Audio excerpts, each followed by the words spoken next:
Well, it's been a week since the reveal of Pokemon Legends ZA, and while it'll take some time to learn even more information, it's also a great time for some speculation and discussion. Before slowing down with some of the Legends content until the next trailer, I figured we should talk about Zygarde. I will be bringing up Legends Arceus as it is the only frame of reference besides X and Y that we have to go off of, but it should obviously be stated that Legends ZA will be its own game, and at the moment there's no information beyond the title. But I think it's pretty expected that these games will feature the legendary Pokemon Zygarde as either a central figure or the final battle. It is real interesting that so far the two Legends games we have for Pokemon use different naming conventions. In Legends Arceus there was the promise of an encounter from the very beginning, but that isn't really present in Legends ZA, but given that Zygarde is the Z Pokemon of the trio, it might at least play some sort of role. But what do we even know about Zygarde? Well, from the original Generation 6 Pokédex entries, it's the guardian of Earth's ecosystems. These state that it monitors the Earth and unleashes its secret power when the ecosystem is threatened. These ideas are repeated in Sun and Moon, when the snake is revealed to be only 50% of its complete form. But even then we learn that it wipes out all those who oppose it, showing not even a shred of mercy. Even in the newer 10% form, it's described as fierce and ruthless.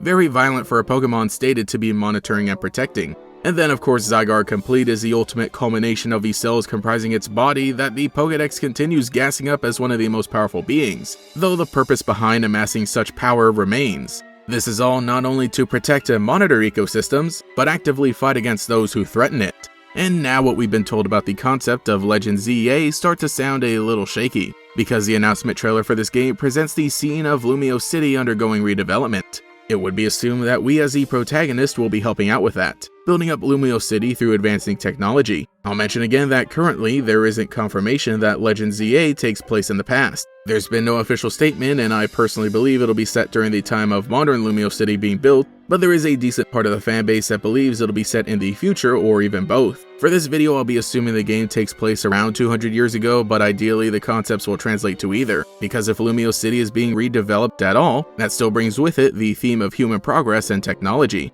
A place full of buildings and machines and light, all of which need a huge power plant to operate. It's affecting the ecosystems of the Kalos region one way or another. So if we're taking part in establishing human developments that change the natural order, I don't think Zygarde is going to be happy. From the beginning, it doesn't look good on the side of the humans. The opportunity for such a conflict would be too good to pass up.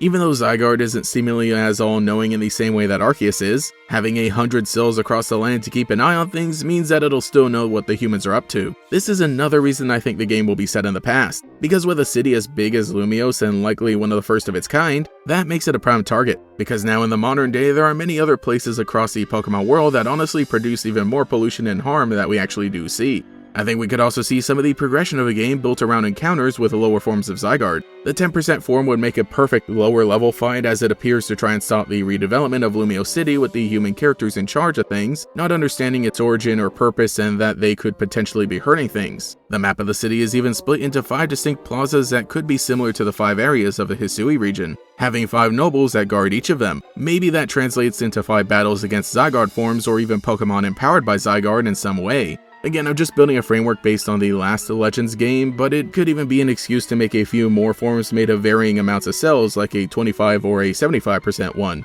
I'm leaning more towards something like this because Legends Arceus didn't really have a villainous team. Sure, there were individuals who stood in our way, and Vola was even the cause of everything, but the ultimate goal of the game was to meet and battle Arceus. I don't think Legends ZA will adapt the storyline from the anime, where Team Flare are the ones taking control of Zygarde by introducing some new evil organization, and I know it would be pretty crazy to propose that a Pokemon is the primary antagonist of a game rather than the humans who attempted to control or manipulate it, but I mean Ultra Sun and Moon basically did the same thing with Ultra Necrozma, didn't they? I'd imagine there will be other conflicts with human characters that inhibit the progress of redevelopment project. And even then, a final battle with Zygarde will probably end with a mutual understanding between it and the good guys. Maybe they learn not to overstep their boundaries and reevaluate their plans to progress in a more environmentally friendly way. You could even have like one inventor character who doesn't care about the ethics, or was even completely aware of things from the very beginning, who specifically wanted to draw out the legendary Pokemon, but of course they'd be dealt with by the end of the story. And then after the misunderstanding, Zygarde would take a step back and decide to let the humans build while still watching them from inside a cave,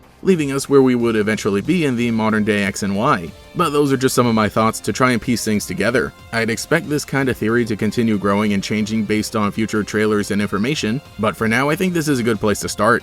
I do want to mention that in the logo for Pokemon ZA, the A part of it is obviously meant to resemble the ultimate weapon that we saw 3,000 years ago, so there is definitely a good chance that AZ will be playing some part in the story. I don't know if we'll see this specifically return, but I think that definitely it plays into things being a catalyst for what awoke Zygarde in the first place, or at least made it aware of humans. So it would be really interesting to see how that is incorporated into the story and what Zygarde thinks of it. As I mentioned, I honestly think it would be interesting to incorporate Zygarde in this way, because while we've seen it as an ally playing on some of those environmental themes, an interesting question to ask would be, how are we managing the effects that we have on the land we inhabit? You know, things that weren't really addressed in Legends Arceus, despite the fact that we see a whole village being built by settlers and the real conflict was between the clans who were there before they were. I don't imagine a Pokemon game would be too mature or daring, but the basic theme of Pokemon in nature good, oppressive technology bad has been used since the very beginning of the franchise, so this would just place the burden of responsibility on different types of characters, if at all. I think that a concept like this would be a good way to go based on Legends Arceus and Ultra Sun and Moon, which I think will be bigger influences on this game beyond X and Y.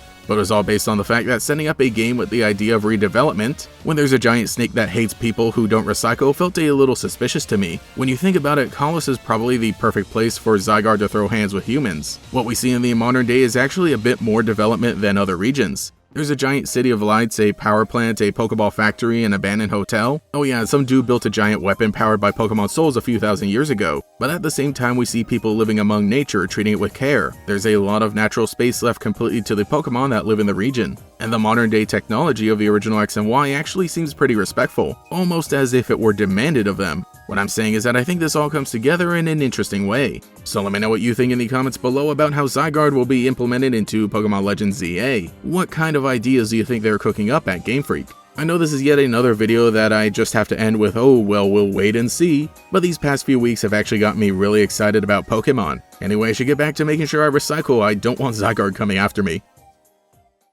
Thank you to every channel member for your continued support, especially the great Gators. Swiss Cheese, Lockadox, Kaden Herb, Panchoni OSC, Leafy Lilith, Skyraker, Evie, Victor Bryan, Dijon, Matthew Kelly, Mazhar Siddiqui, Jacksident Prone, Gallantry, Gator Kid 509, TF, Cheeseburger Lasers, Mathaclock 941, Nomad Nobi, Pastel Blood, Taijirai, Justin R, Volity, Cosmo Zero, Phantom, and Quago. If you would like to support, see your name here, get access to emotes for comments, live streams, and sometimes early videos, you can become a channel member today. You can also follow me on Twitter as well for more memes. Anyway, this is Genrex, and I'll catch you all later. Last night, I dreamed of all new Pokemon. I dreamed of an amazing new region to explore. I dreamed of new ways to battle. I dreamed of awesome new legendary Pokemon. You can experience Pokemon like never before. It's Pokemon X and Pokemon Y. Playable on Nintendo 3DS and 2DS. Rated E for everyone.